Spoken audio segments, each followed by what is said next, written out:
విభజన తర్వాత ఏపీలో ఫస్ట్ పోలింగ్ జరుగుతోంది. 175 అసెంబ్లీ స్థానాలకు 2241 మంది అభ్యర్థులు బరిలో ఉన్నారు.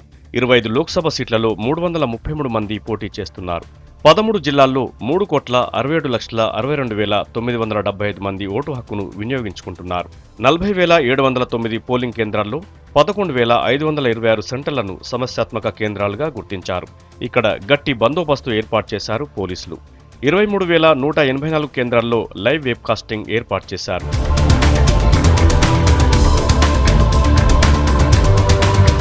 మావోయిస్టుల ప్రభావం ఉన్న కురుపాం, పార్వతీపురం, సాలూరు, రంపచోడవరం, పెదకూరపాడు, వినుకొండ, గురజాల, మాచర్ల నియోజకవర్గాల్లో 5 గంటలకే పోలింగ్ క్లోజ్ అవుతుంది.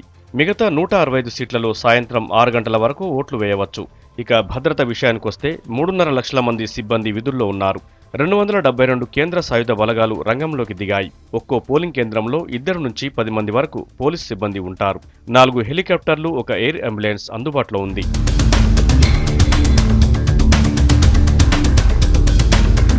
ప్రభుత్వ, ప్రైవేట్ కార్యాలయాలకు సెలవు కావడంతో పోలింగ్ శాతం భారీగానే పెరగనుంది.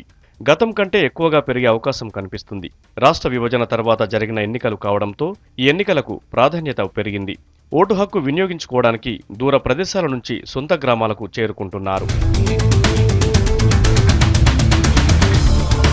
తెలంగాణలో పోలింగ్ సమయంలో వచ్చిన సాంకేతిక ఇబ్బందులను దృష్టిలో పెట్టుకొని ఈసీ మరింత జాగ్రత్తలు తీసుకుంది.